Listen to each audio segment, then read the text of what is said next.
The first day at Ridgewood High was supposed to be quiet, forgettable, almost invisible. At least that's what 17-year-old Rhea Morgan had whispered to herself while standing outside the enormous brown brick building whose hallways already buzzed like a disturbed beehive. She clutched the strap of her plain black backpack, shoulders slightly hunched, eyes lowered, giving the impression of a girl who wanted nothing more than to disappear into the background like a fading shadow. And yet, despite her efforts, there was one thing she could never hide, a faint glimpse of a black, sharp-edged tattoo curling around her right collarbone, half hidden beneath her gray t-shirt. Anyone who looked closely would see the ink wasn't decorative, it was precise, angular, drawn with military-grade geometry, the mark of someone who had lived through something, survived something, or trained for something far beyond ordinary teenage drama. But Rhea kept it tucked away, hoping no one here would notice it or understand it. She was new, she needed peace, and she needed this school year to be different. Her father had moved them here after everything that happened in their last town,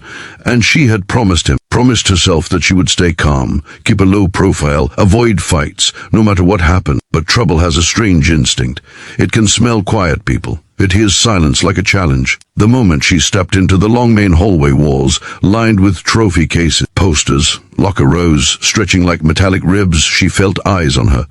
Not friendly ones. 3 figures leaned against a set of blue lockers, like they owned oxygen itself. Derek, tall and broad-shouldered, muscles built more for attitude than real strength. Kai, wiry and smirking, with restless eyes that scanned for weakness the way hawks scan fields. And Sasha, blonde curls falling over a sharp face that never smiled unless she was mocking someone. The trio ruled Ridgewood Hallway to be the way tyrants ruled ancient kingdoms. Everyone stepped aside when they passed. Everyone understood the silent rule, don't look them in the eye unless you want trouble. But Rhea didn't know the rule. She was just walking past, gripping her schedule paper, trying to find locker 119. Derek's voice sliced the air first. "Hey, new girl," he called loud enough that heads turned.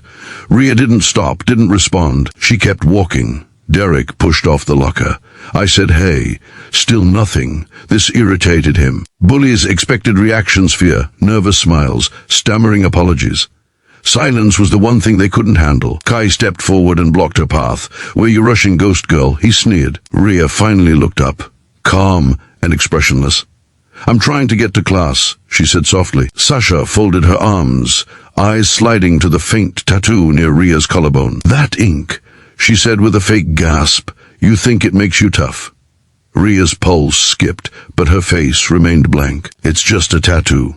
Sasha smirked. "Everything about you looks weak, even your voice." Derek nodded, stepping in too close. "Show us your schedule." Rhea held it tighter. "No." The hallway quieted. Students paused, sensing the shift like the moment, just before a match hits gasoline. Derek snatched the paper from her hand. Rhea didn't fight for it. She only watched him coldly, which for some reason annoyed him more. "Room 214? He scoffed. "That's upstairs. Wrong hallway, genius." Kai's eyes drifted again to the tattoo. "It's kinda weird though," he muttered, leaning in. "Looks like those military symbols. You get that off Pinterest or something." Sasha snorted. "Probably fake." Derek reached out suddenly and tugged at the neckline of her t-shirt. "Take a look at this." And that was the first mistake. Rhea's hand snapped up, grabbed his wrist, and pushed it away, not aggressively, just firmly. Derek froze. No one had ever touched him like that. His ego ignited instantly. "You want to play tough?" he growled. Students started gathering around them, whispering, phones already half raised. Ridgewood High loved drama. The bullies loved an audience. Rhea hated both.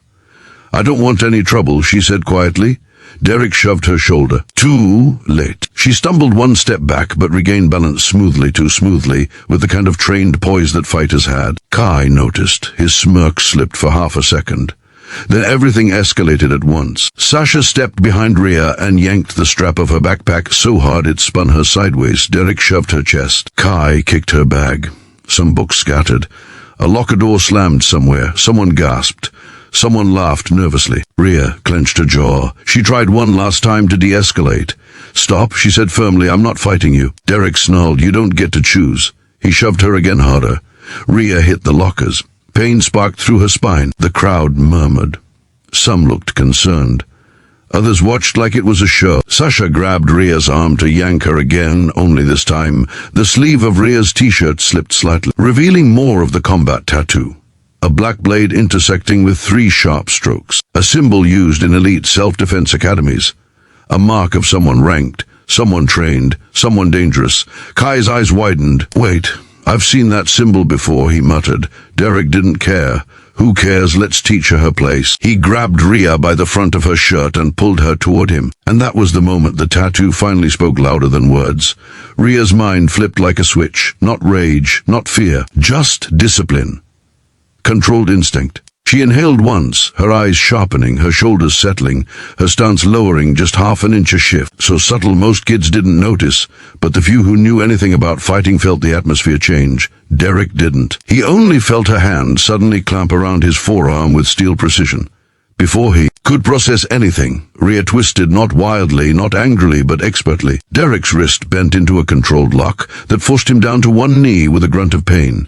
Gasps shut through the hallway. What the? Kai jumped forward, but Rhea pivoted, using Derek's trapped arm as leverage. She kicked, lightly, not enough to injure, just enough to knock Kai's leg off balance. He hit the lockers with a thud. Sasha tried to grab Rhea's hair from behind, but Rhea ducked, stepped aside, and Sasha stumbled forward, nearly falling. It all happened in seconds. Clean, precise, controlled. Phones went up instantly. The hallway was buzzing, students whispering, "Who is she? Did you see that? She just dropped Derek." Derek tried to stand, humiliated but furious. "You're dead." He spat, charging at her like a bull. Rhea didn't move until the last moment. Then she sidestepped, hooked her foot, and sent him crashing into a locker door. A loud metallic bang echoed. He slid down the wall, dazed. The crowd roared in shock. Kai stared at her like he was seeing a ghost.